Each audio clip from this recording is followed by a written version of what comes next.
अगला क्वेश्चन है define preservatives with example. Preservatives क्या होते हैं उसको एग्जाम्पल के साथ में आपको बताना है। तो प्रिजर्वेटिव्स वो चीज़ें होती है, वो केमिकल सब्सटेंस होते हैं, वो नेचुरल भी हो सकते हैं और सिंथेटिक भी हो सकते हैं, which is used in manufacturing products to prevent decomposition and degradation of product. ये वो चीज़ें होती हैं जो क्या कहते हैं प्रोडक्ट्स के अंदर, सामान के अंदर, खाने पीने वाली चीज़ों के अंदर और दवाओं के अंदर, खासतौर से जो लिक्विड दवाएं होती हैं या क्या कहते हैं सेमी सॉलिड हैं, उनके अंदर इनको यूज़ किया जाता है ताकि वो चीज़ें डीकम्पोज ना हो, यानी ये खराब ना हो, ठीक है ना। उसको डिग्रेडेशन या डीकम्पोजिशन बोलते हैं, ताकि वो चीज़ें खराब ना हो। समझ में आ रही बात। जैसे कि मान लीजिए हमारे पास कोई सिरप है, वो क्या सिरप तो लिक्विड होगा, जैसे ही मान लीजिए लेके आए, उसको खोला, पिया, रखा, और उसके अंदर क्या होगा, बैक्टीरियल ग्रोथ होने लग जाएगा और खराब हो जाएगी चीज़ें। देखते खाना एकदम से खराब हो जाता है। और ये क्यों नहीं खराब होता है, इसके अंदर प्रिजर्वेटिव्स होता है, यानी ऐसी चीज़ें उसके अंदर होती हैं जो प्रोडक्ट को खराब होने से रोकती हैं। किससे? माइक्रो ऑर्गेनिज्म वगैरह भी उस पर अटैक करें तो खराब ना हो, या क्या कहते हैं उसके अंदर कुछ क्या कहते हैं पीएच लेवल का जो चेंजेस हैं वो ना होने पाएँ, या किसी भी तरीके से जो भी चीज़ें क्या है उस प्रोडक्ट को खराब करती हैं, उनको खराब करने से रोकने वाली जो चीज़ें होती हैं उसको बोलते हैं प्रिजर्वेटिव, यानी उसको प्रिजर्व करते हैं, उसको बचाते हैं। तो ये क्या करते हैं, ग्रोथ ऑफ माइक्रो ऑर्गेनिज्म को रोक देते हैं। ये क्या करते हैं, अनवांटेड केमिकल चेंजेस जो हो सकते हैं, जो कि डिग्रेडेशन के लिए, प्रोडक्ट को खराब करने के लिए रिस्पॉन्सिबल होते हैं, तो वो इसको क्या करते हैं, रोक देते हैं, ठीक है ना। कोई भी micro organism, bacteria, viruses, fungus वगैरह का ग्रोथ रोक देते हैं, और केमिकल रिएक्शन ना हो कुछ, और कोई केमिकल चेंजेस ना हो, पीएच चेंजेस ना हो, उसको रोक देते हैं ये, ठीक है ना। अब एग्जाम्पल के तौर पे प्रिजर्वेटिव जैसे कि विटामिन ई और सी है, ये क्या है, ये भी एक तरीके के प्रिजर्वेटिव्स हैं। ये एंटीऑक्सीडेंट है, ऑक्सीडेशन नहीं होने देते हैं। और क्या कहते हैं जो प्रिजर्वेटिव्स हैं वो कॉमनली हम लोग एक्वस प्रिपरेशन में यूज़ करते हैं, यानी जो लिक्विड या सेमी लिक्विड जो प्रोडक्ट्स होते हैं उसमें खासतौर से इनको यूज़ किया जाता है। अब ये जो प्रिजर्वेटिव्स होते हैं, ये इनको ना अलग अलग क्लासिफिकेशन है इनकी, क्या कहते हैं उसके मैकेनिज्म ऑफ एक्शन के बेस पे, या उसके केमिकल नेचर के बेस पे, सिंथेटिक है, नेचुरल है, तो उस पर नहीं जाना, हमको ये वाला आप याद कर लीजिएगा। तो एक क्या आपका एंटीऑक्सीडेंट है, दूसरा है एंटी माइक्रोबियल, और तीसरा है केलेटिंग या चिलेटिंग, दोनों बोल सकते हैं आप इसको, ठीक है ना। तो एंटीऑक्सीडेंट क्या करते हैं, ये ऑक्सीडेशन को रोक देते हैं, जिससे प्रोडक्ट खराब नहीं होने देते हैं। उसका एग्जांपल क्या है, विटामिन ई है, विटामिन सी है, और क्या है ब्यूटाइलेटेड हाइड्रोक्सी एनिसोल, ठीक है ना। ये किसके एग्जांपल एंटीऑक्सीडेंट के हैं। एंटी माइक्रोबियल एजेंट, यानी जो माइक्रो ऑर्गेनिज्म के ग्रोथ को रोक देते हैं, जैसे कि सोडियम बेंजोएट, सोरबेट्स, ये जो क्लेटिंग एजेंट्स होते हैं, ये क्या करते हैं, कॉम्प्लेक्स कर देते हैं। मान लीजिए इसका स्ट्रक्चर है, ये इसके साथ में आके ये भी मिल गया, इसको कॉम्प्लेक्स कर दिया, समझ रहे हैं। तो अब ये जल्दी से खराब नहीं होता, कोई केमिकल रिएक्शन नहीं हो पाता जल्दी से, आसानी से ऑक्सीडेशन नहीं हो पाता है, तो ये इसको क्या करता है, कॉम्प्लेक्स कर देता है, समझ रहे हैं ना। बैक्टीरिया वगैरह भी आते हैं तो उस पर काम नहीं कर पाते हैं इतने आसानी से। इसका एग्जाम्पल क्या है, EDTA। तो इसका फुल फॉर्म याद कर लीजिए, इसका क्वेश्चन पूछा गया है एक बार कि इसका फुल फॉर्म क्या है। तो इसका फुल फॉर्म है ethylene diamine tetra acetic acid. सबको एक साथ मिला के लिखिएगा, ठीक है ना, या अलग अलग याद कर लीजिए, अलग अलग लिख देंगे तब भी चलेगा, लेकिन आप देखेंगे सबका एक साथ मिला के लिखा रहता है बुक के अंदर। तो क्या है, ethylene diamine tetra acetic acid, ethylene diamine tetra acetic acid, ठीक है ना, एक याद कर लीजिए, या दूसरा आप याद कर लीजिए सिट्रिक एसिड। अगला क्वेश्चन है right a note on pharmaceutical ads with example. Pharmaceutical ads क्या होते हैं, एग्जाम्पल के साथ में उसको बताना है, डिफाइन करना है, एक नोट लिखना है। तो फार्मास्यूटिकल एड्स क्या होते हैं, तो फार्मास्यूटिकल तो आप समझ रहे हैं दवा वगैरह बनाना, दवा वगैरह, ठीक है। एड्स का मतलब जो उसमें हेल्प करने वाली चीज़ें हैं। दवा एड्स का मतलब क्या होता है, यानी हेल्प, जो हेल्प करे उसके अंदर फॉर्मुलेशन के अंदर। तो फार्मास्यूटिकल एड्स कुछ ऐसी चीज़ें होती हैं जो कि दवा बनाते समय दवा के प्रोडक्ट्स के दवा के जो इंग्रेडिएंट्स हैं, जो प्रोडक्ट्स हैं, उनके अंदर उनको डाला जाता है, लेकिन ये बीमारी को ठीक करने के लिए नहीं होते हैं। समझ में आ रही बात। फार्मास्यूटिकल एड्स जो हैं ये बीमारी को ठीक करने के लिए नहीं होते हैं, बल्कि किसी दूसरे पर्पस के लिए यूज होते हैं। जैसे अभी आपने पढ़ा प्रिजर्वेटिव्स, ठीक है ना, तो वो बीमारी को ठीक करने के लिए तो नहीं है, बल्कि उस प्रोडक्ट को खराब होने से बचा रहे हैं। ऐसे ही और भी पर्पस होते हैं, और भी क्या है, नीड्स होती हैं दवाओं के अंदर किसी दूसरी चीज़ों को डालने के लिए। जैसे कि मान लीजिए हमने कोई सब्सटेंस बनाया, उसको थोड़ा सा विस्कस करना है, तो उसके अंदर हमने कोई चीज़ डाल दिया, अगार डाल दिया मान लीजिए।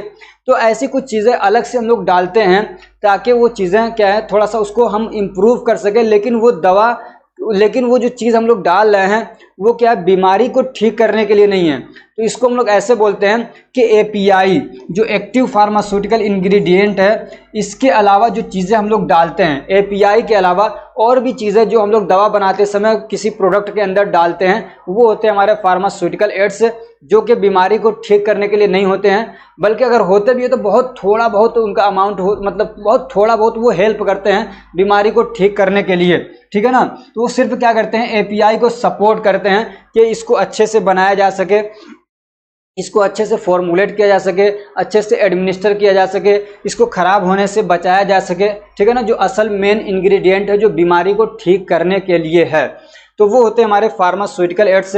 जैसे कि मान लिया कुछ कड़वी दवाएं होती हैं, उसको मीठा करना है तो हमने उसके अंदर स्वीटिंग एजेंट डाल दिया। कुछ दवाएं ऐसी हैं कलर अच्छा नहीं, उसके अंदर कलरिंग एजेंट डाल दिया। कुछ दवाएं बहुत कड़वी हैं, उनका फ्लेवर बहुत गंदा है, उसके अंदर हमने फ्लेवरिंग एजेंट डाल दिया। समझ रहे हैं ना। तो ये सब क्या होते हैं, हमारे फार्मास्यूटिकल एड्स होते हैं। तो आपको ये सारी चीज़ें तो समझ में आ गई होंगी, वही सारी चीज़ें यहाँ पे लिखी हुई हैं, समझ रहे हैं ना, वही सारी चीज़ें यहाँ पे लिखी हुई हैं। ये वाले जो लाइन है इसको याद कर लीजिए, इसकी डेफिनेशन हो जाएगी आपकी, ठीक है ना। ये क्या है, ये इसकी डेफिनेशन हो जाएगी फार्मास्यूटिकल एड्स की। इसके एग्जाम्पल जैसे कि कलरिंग एजेंट हो गए, स्वीटिंग एजेंट्स हो गए, फ्लेवरिंग एजेंट हो गए, ठीक है ना।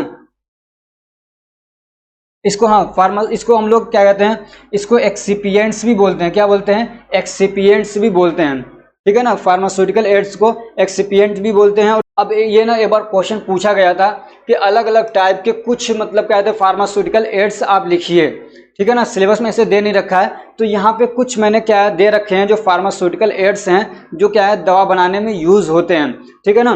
तो यहाँ पे कुछ हैं, सबसे पहला क्या है, बाइंडर्स हैं, ठीक है ना। ये क्या करते हैं, चीज़ों को आपस में बांध के रखते हैं, समझ रहे हैं ना। जैसे कि अकाशिया हो गया या जिलेटिन हो गया, दो याद कर लीजिए या एक याद कर लीजिए, ठीक है ना। जैसे कि मान लीजिए पाउडर्स हैं तो वो आपस में जुड़े रहें, ऐसा नहीं हो कि हमने टेबलेट बना लिया और ये क्या इधर से उधर बिखर जा रहे हैं, टूट के पाउडर बन जा रहे हैं। तो उनको चिपकाए रखने के लिए जो यूज होता है उसको बोलते हैं बाइंडर। ऐसे कुछ होते हैं फिलर्स।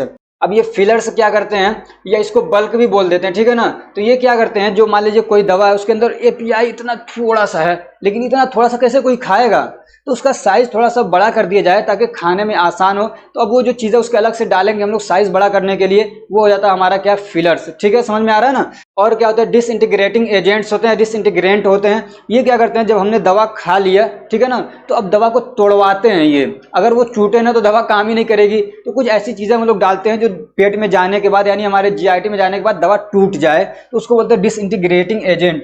तो उसके लिए यूज करते हैं हम लोग सेलुलोज, ठीक है ना। क्या करते हैं, सेलुलोज।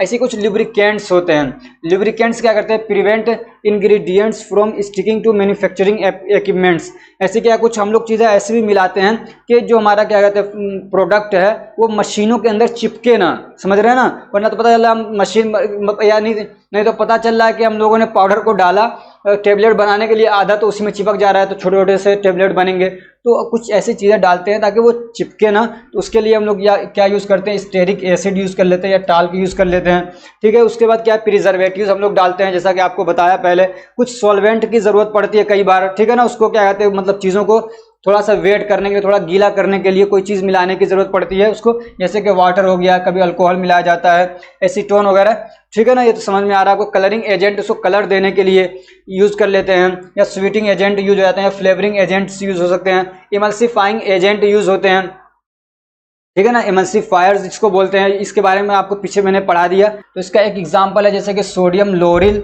सल्फेट, ठीक है ना। सोडियम लोरिल सल्फेट हो गया। ऐसे क्या है, थिकेनिंग एजेंट। कुछ चीज़ें ऐसी भी हम लोग को ज़रूरत पड़ती है कि जो मतलब मटेरियल को थोड़ा थिक करे, थोड़ा गाढ़ा करे।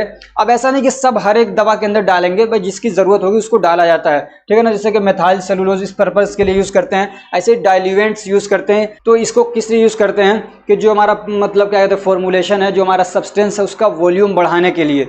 अब ये जो है ना, ये वाला जो है ये किस में यूज होगा, सॉलिड, जो हमारे क्या कहते हैं सॉलिड फॉर्म है दवाओं के, जैसे टेबलेट हो गया उसमें यूज करेंगे, और इसको या पाउडर वगैरह है उसमें यूज करेंगे। और इसको कब करते हैं, जब हमारा प्रिपरेशन एक्वस है, यानी क्या कहते हैं लिक्विड वाला है, समझ रहे हैं ना, तो सॉलिड नहीं है, तो उसका वॉल्यूम बढ़ाने के लिए हम लोग क्या करते हैं, डाइल्यूएंट्स यूज करते हैं। तो उसमें हम लोग क्या यूज करेंगे, जैसे कि वाटर हो गया, अल्कोहल वगैरह यूज किया जाता है। समझ में आ रही बात। जैसे कि मान लीजिए आपका सिरप ही है, ठीक है ना, तो सिरप जो पूरा रहता है वो सब दवा ही थोड़ी होती है, उसके अंदर वाटर भी मिलाया जाता है, अल्कोहल मिलाया जाता है, फ्लेवरिंग एजेंट और बहुत सारी चीज़ें मिलाई जाती हैं। वरना दवा तो असल जो काम करने वाली इतनी थोड़ी सी होती है उसके अंदर तो। अगला क्वेश्चन हमारा, right the history of pharmacy profession in education in India. इसके अंदर बहुत डिटेल है और हिस्ट्री में तो मुझे बिल्कुल भी इंटरेस्ट नहीं, मजा भी नहीं आता है, बहुत डिटेल है, बहुत सारी चीज़ों को मैंने निकाल के बाहर कर दिया है। अगर आपको पूरा पढ़ना है तो फर्स्ट चैप्टर पढ़ लीजिएगा जाके, उसके अंदर पूरी डिटेल है, ठीक है ना, कि हमारे इंडिया के अंदर जो फार्मेसी प्रोफेशन है और जो फार्मेसी एजुकेशन उसकी क्या हिस्ट्री है। एजुकेशन मतलब पढ़ाई कैसे शुरू हुई, और प्रोफेशन मतलब पढ़ाई और काम वगैरह जो भी इसका हो रहा है, दवा बन रही है, दवा बेची जा रही है, वो सारा कुछ आ जाता है इसके अंदर। तो फार्मेसी प्रोफेशन इंडिया के अंदर एंशिएंट टाइम में क्या था, तो pharmacy profession started in India about 5000 years ago, तकरीबन 5000 साल पहले ही इंडिया के अंदर यूज होना शुरू हो गए थे, ठीक है ना, यानी फार्मेसी प्रोफेशन शुरू हो चुका था। हाँ, ये कि एलोपैथिक नहीं था, लेकिन दूसरे फॉर्म थे, आयुर्वेदिक था, सिद्धा था, ये सब चीज़ें पहले शुरू हो चुकी थी। तो Ayurvedic is considered the ancient, India के अंदर जो आयुर्वेदिक मेडिसिन सिस्टम है उसको ओल्डेस्ट माना जाता है, ठीक है ना। This system was commonly use for treatment, उस टाइम पे इसी को खास तौर से यूज किया जाता था। चरक के बारे में आपने पढ़ा, सुश्रुता के बारे में आपने पढ़ा, ठीक है ना। तो ये क्या थे, फिजिशियन थे और क्या फार्मासिस्ट भी थे, ठीक है ना। ये लोग दवा भी बनाते थे और क्या कहते हैं, लोगों का इलाज भी करते थे, फिजिशियन के तौर पे भी काम करते थे, बीमारियों को डायग्नोस भी करते थे। They were dealing with more than 1000 drug for treatment, और तकरीबन 1000 दवाओं का ये लोग क्या करते थे, यूज करते थे ट्रीटमेंट के लिए। अब ऐसा नहीं कि एक ही आदमी को 1000 दवाएं दे दें, बल्कि अलग अलग बीमारियों के हिसाब से अलग अलग दवाएं वो लोग यूज करते थे। और क्या है, मैन्युफैक्चरिंग ऑफ एलोपैथिक मेडिसिन। अब हम लोग पढ़ेंगे कि एलोपैथिक मेडिसिन इंडिया के अंदर कब शुरू हुए, अंग्रेजी दवाएं। तो क्या कहते हैं 1901 के अंदर, ठीक है ना, 1901 के अंदर Bengal chemical and pharmaceutical work Calcutta was established by the Acharya PC, यानी प्रफुल्ल चंद्र रॉय। इनके जरिए से 1901 के अंदर सबसे पहले जो क्या कहते हैं एलोपैथिक मेडिसिन के लिए कंपनी बनाई गई, ठीक है ना, Bengal chemical and pharmaceutical work Calcutta, ये नाम याद कर लीजिएगा। किसने चालू किया था, आचार्य पीसी रॉय, ठीक है ना। It was the first pharmaceutical company in India. उसके बाद क्या कहते हैं, जो सेकेंड नंबर पे दवा की कंपनी खुली या फैक्ट्री खुली वो है 1903 के अंदर। एक छोटी सी फैक्ट्री क्या है बनाई गई थी, कहाँ पे, प्रेल, जो मुंबई है, मुंबई के अंदर प्रेल एक जगह है, ठीक है ना। किसके जरिए से, प्रोफेसर टीके गुज्जर ने इसको शुरू किया था 1903 के अंदर, ठीक है ना, कहाँ पे, प्रेल, मुंबई के अंदर। उसके बाद क्या है 1907 के अंदर ओलंपिक केमिकल वर्क्स, ये बॉक्स नहीं होगा मेरे हिसाब से, ये वर्क्स होगा, ठीक है ना, Olympic chemical works started at Baroda in Gujarat, ठीक है ना। 1907 के अंदर 1907 के अंदर ओलंपिक केमिकल वर्क्स एक मतलब काम शुरू हुआ, कहाँ पे, बड़ौदा के अंदर ये कंपनी बनी, समझ लीजिए। उसको किसने शुरू किया था, प्रोफेसर टीके गुज्जर ने शुरू किया था। अब जो फार्मेसी एजुकेशन है उसके बारे में हम लोग पढ़ लेते हैं। तो pharmacy education was started before independence in India. जो फार्मेसी एजुकेशन है वो इंडिया के अंदर इंडिपेंडेंस यानी 1947 से पहले ही शुरू हो गई थी हमारे, ठीक है ना, आज़ादी से पहले ही। The first pharmacy college in Asia. तो जो पुर्तगाली लोग थे उन्होंने सबसे पहले एशिया के अंदर जो फार्मेसी कॉलेज बनाया वो कहाँ बना था, गोवा के अंदर 1842 के अंदर पुर्तगालियों ने, पुर्तगीज ने बनाया था। 1874 के अंदर, ठीक है ना, 1874 के अंदर क्या कहते हैं, जो दो साला प्रोफेशनल कोर्स केमिस्ट और रेजिस्ट के लिए, डिप्लोमा के लिए बनाया गया, वो कहाँ था, Madras college, Madras medical college के अंदर बनाया गया। उसके बाद क्या है, 3 year bachelor of pharmacy B pharma, ठीक है ना। Program was started by Mahadev Lal Sharaf in 1932। 3 साल का एक बैचलर कोर्स बी फार्मा का शुरू किया, किसने शुरू किया था, क्या कहते हैं, महादेव लाल शर्राफ ने। इस नाम को याद कर लीजिएगा, ठीक है ना, इस नाम को याद कर लीजिएगा, इस नाम से कई बार क्वेश्चन पूछे जाते हैं। महादेव लाल शर्राफ ने 1932 के अंदर सबसे पहले इन्होंने शुरू किया था बैचलर कोर्स। उसके बाद है the first M pharm program was started in 1940 at BHU। तो सबसे पहले एम फार्म कहाँ पे शुरू हुआ था, BHU बनारस हिंदू यूनिवर्सिटी 1940 के अंदर, ठीक है ना। एम फार्म सबसे पहले वहाँ पे शुरू हुआ, फिर उसके बाद PhD प्रोग्राम शुरू किया गया था 1947 के अंदर यहीं पे BHU के अंदर। उसके बाद फार्मेसी एक्ट आया कब, 1948 के अंदर, ठीक है ना। एक है ड्रग एंड कॉस्मेटिक एक्ट जो कि 1940 के अंदर आया था और उसके रूल्स वगैरह आया था 1945 के अंदर। लेकिन एक एक्ट है फार्मेसी एक्ट, ये खास तौर से एजुकेशन को रेगुलेट करता है कि कहाँ पे पढ़ाई होगी, कितनी होगी, क्या सिलेबस होगा, कैसे पढ़ाया जाएगा, ये इसके लिए कौन रेस्पॉन्सिबल है, कौन सा एक्ट, वो होता है हमारा फार्मेसी एक्ट, ठीक है ना। और फिर इसी एक्ट के अंदर क्या हुआ, पीसीआई बनाया गया, फार्मेसी काउंसिल ऑफ इंडिया का गठन हुआ, ठीक है, उसको बोलते हैं कॉन्स्टिट्यूशन हुआ। अब जो पीसीआई है वो रेगुलेट करती है फार्मेसी एजुकेशन को इंडिया के अंदर, ठीक है ना। यानी उनका कोर्स क्या होगा, ड्यूरेशन कितना होगा, कितने साल के लिए होगा, उसका एग्जाम का पैटर्न क्या होगा, किस तरीके से चीज़ें पढ़ाई जाएंगी, कितने आवर्स पढ़ाए जाएंगे, एजुकेशन और एग्जाम से रिलेटेड जो भी चीज़ें होती हैं इंडिया के अंदर फार्मेसी एजुकेशन से, उसको कौन रेगुलेट करता है, पीसीआई। ऐसे मेडिकल से रिलेटेड होता है उसको एमसीआई करता है, मेडिकल काउंसिल ऑफ इंडिया। और क्या कहते हैं, फार्मेसी यानी दवा वगैरह बनाने से रिलेटेड जो पढ़ाइयाँ हैं, जो काम है, उसको कौन रेगुलेट करता है, पीसीआई करता है, ठीक है। तो ये इसकी छोटी सी एक हिस्ट्री हो गई है। अगला क्वेश्चन है, काफ़ी ज़्यादा इंपॉर्टेंट क्वेश्चन है, काफ़ी ज़्यादा इंपॉर्टेंट क्वेश्चन है, कई बार पूछा गया है, हर बार पूछा गया है यहाँ से क्वेश्चन कि write a note on novel drug delivery system NDDS पे एक आपको नोट लिखना है, ठीक है ना।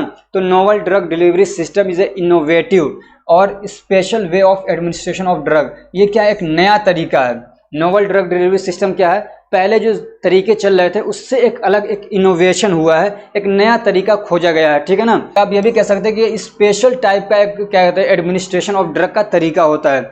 अब ये क्या, this system takes the medicine exactly where it needed in the body.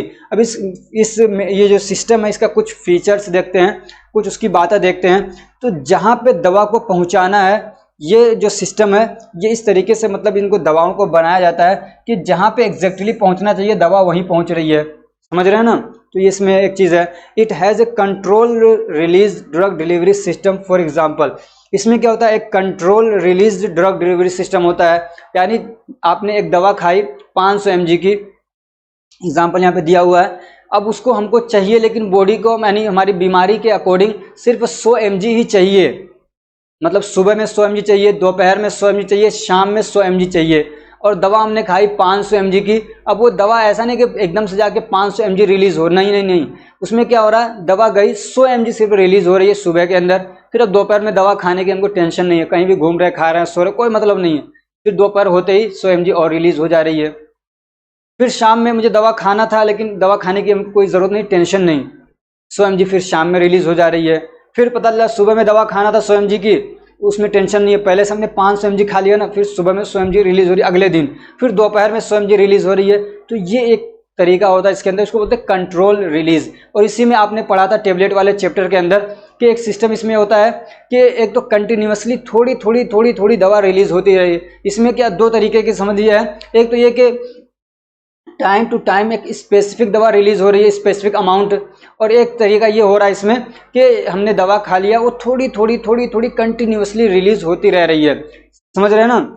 और क्या, this system has favour side effect, this system provides a targeted drug delivery system. और इसमें क्या होता है, एक टारगेटेड ड्रग डिलीवरी सिस्टम होता है, ठीक है ना, एकदम जिस जगह पे पहुंचाना है वहीं पे पहुंचाई जाती है दवा।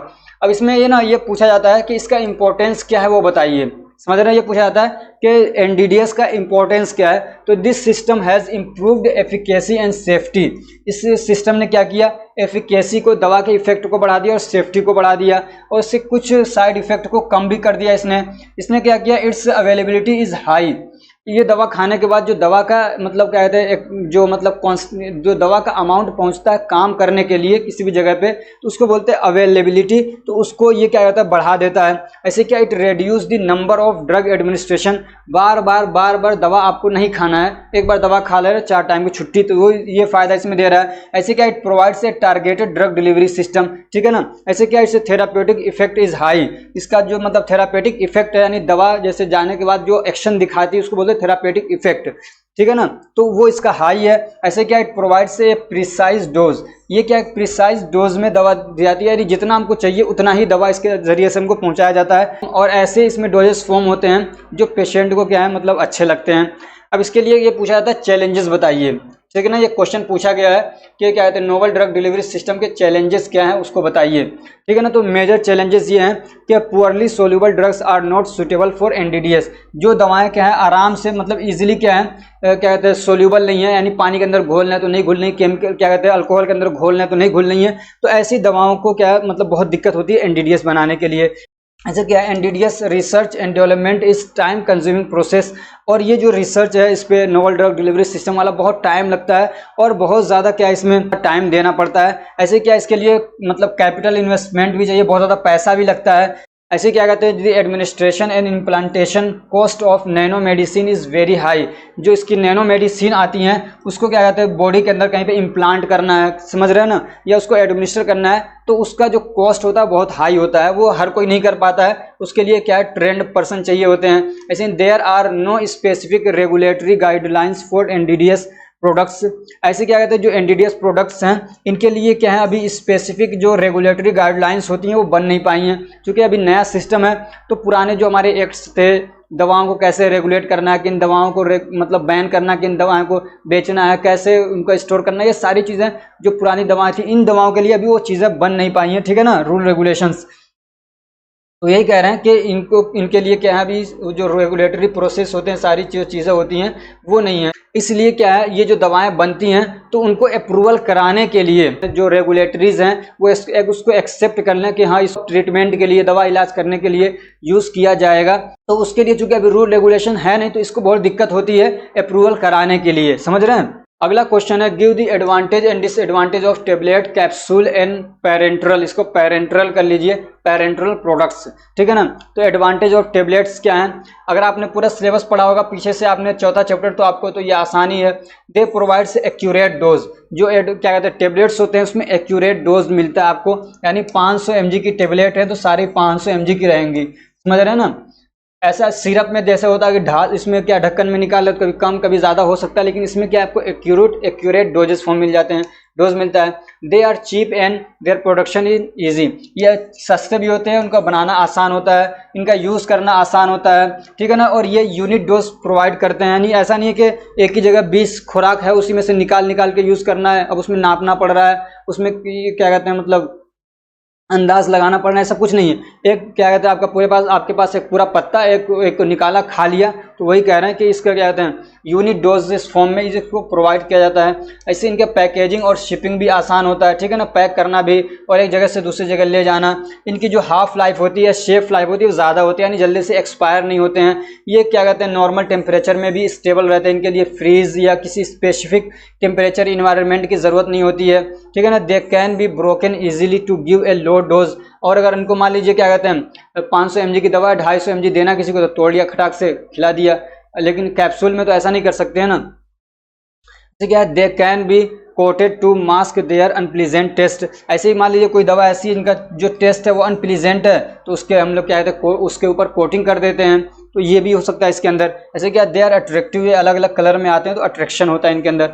डिसएडवांटेजेस क्या हैं, तो क्या कहते हैं ये क्या कहते हैं अनकॉन्शियस पेशेंट को हम लोग नहीं दे सकते हैं, यानी वो पेशेंट जो कि बेहोश हैं, जो खुद से दवा नहीं खा पा रहे हैं, जो चीज़ों को निगल नहीं रहे हैं, तो उनके लिए टेबलेट खिलाना बहुत मुश्किल है, तो वहाँ पर तो इंजेक्शन दिया जाएगा।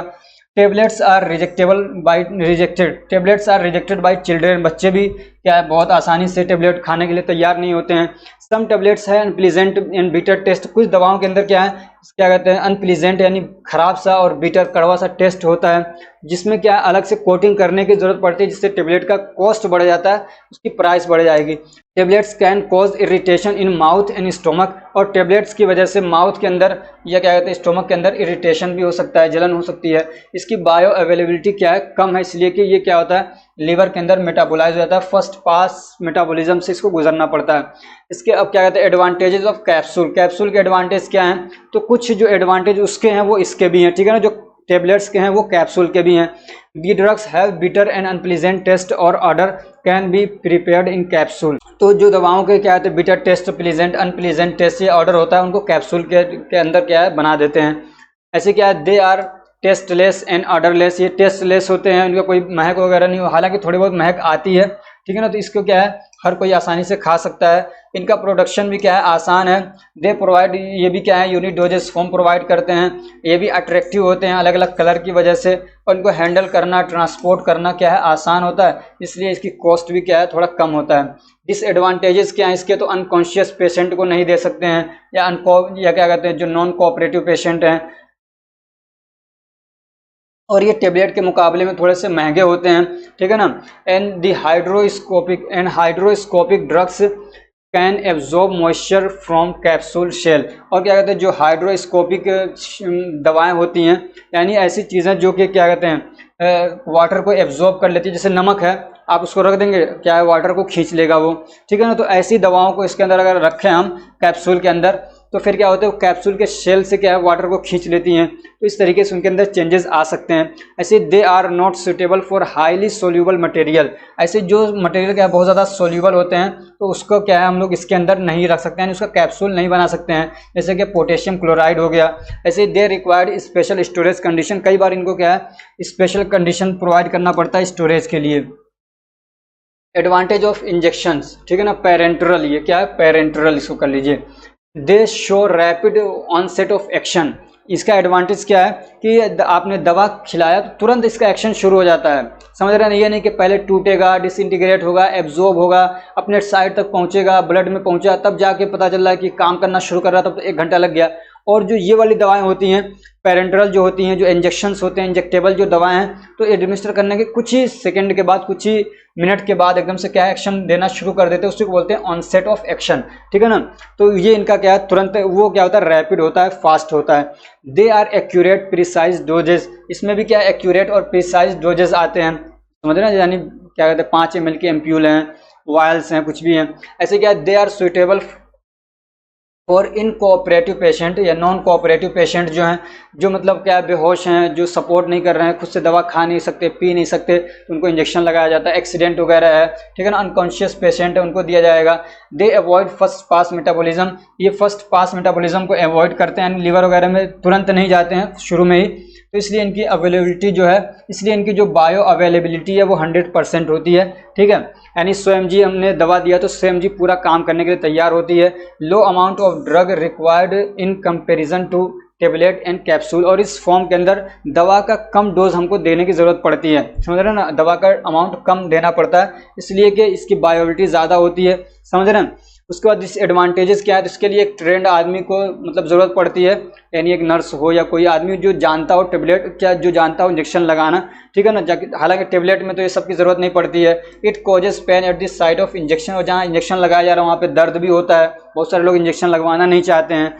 इफ़ ओवर डोज और रॉन्ग डोज डिलीवर्ड, अगर क्या कहते हैं ओवर डोज दे दिया गया या गलत दवा खिला मतलब किसी को इंजेक्शन लगा दिया गया, तो अब उसको मैनेज करना, उसको कंट्रोल करना बहुत मुश्किल हो जाता है। जैसे कि मान लीजिए ओरल रूट से किसी को माउथ के जरिए से टेबलेट खिला दिया, 500 खिलाना था 2000 mg खिला दिया, तो उल्टी करा के दस्त करा के उसको निकाल लेंगे, तुरंत काम नहीं करेगी। अभी तो वो जब ब्लड में पहुंचने के बाद दिक्कत होती है ना, तो उसको कंट्रोल करना आसान है, लेकिन सीधे ब्लड के अंदर हमने इंजेक्ट कर दिया या क्या कहते हैं हमारे किसी मतलब क्या कहते हैं मसल्स के अंदर लगा दिया, तो क्या कहते हैं दिक्कत हो जाएगी, उसको मैनेज करना बहुत मुश्किल हो जाता है, समझ रहे हो, उसी की बात हो रही है यहाँ पे। ऐसे क्या इन्फेक्शन कैन भी occurred through the injection site, और जहाँ पे इंजेक्शन हम लोग लगा रहे हैं तो वहाँ से क्या इन्फेक्शन भी होने के चांसेस हो सकते हैं, और बच्चे तो इसको लगवाने के लिए बिल्कुल भी तैयार रहते हैं हर वक्त। तो फ्रेंड्स आपके जो ये 11 क्वेश्चन थे वो यहीं पे कंप्लीट हो रहे हैं। अगले पार्ट के अंदर हम लोग जो शॉर्ट क्वेश्चंस हैं, जिसको मैंने ग्रुप के अंदर भेज रखा है, शॉर्ट क्वेश्चन आंसर के साथ भेज रखा है, समझ रहे हैं।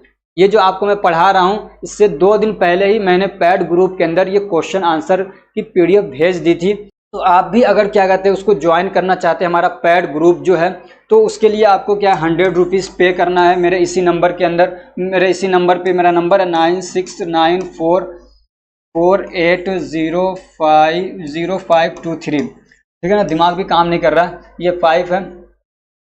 तो इसी नंबर पे आप पे करके मुझे इसी नंबर पे व्हाट्सएप पे स्क्रीनशॉट भेज देंगे, आपको इस पूरे सिलेबस यानी 5 सब्जेक्ट के कंप्लीट नोट्स भी मिलेंगे। और जैसे जैसे ये मैं प्रिपेयर कर रहा हूँ, ठीक है ना, ये इंपॉर्टेंट क्वेश्चन आंसर की सीरीज वो भी आपको ग्रुप के अंदर प्रोवाइड करता रहूँगा। जैसे इसका मैं पहले ही प्रोवाइड कर चुका हूँ, और जो शॉर्ट क्वेश्चन है ना उसके भी मैं पहले प्रोवाइड कर चुका हूँ, समझ रहे हैं ना, तो उसका आप लाभ उठा सकते हैं। और अगर आपको सारे कंप्लीट नोट्स नहीं चाहिए, आपको सिर्फ इम्पोर्टेंट क्वेश्चन आंसर चाहिए, अगर आपको सिर्फ इम्पोर्टेंट क्वेश्चन आंसर चाहिए तो आपके लिए है सिर्फ 50 रुपये, ठीक है ना।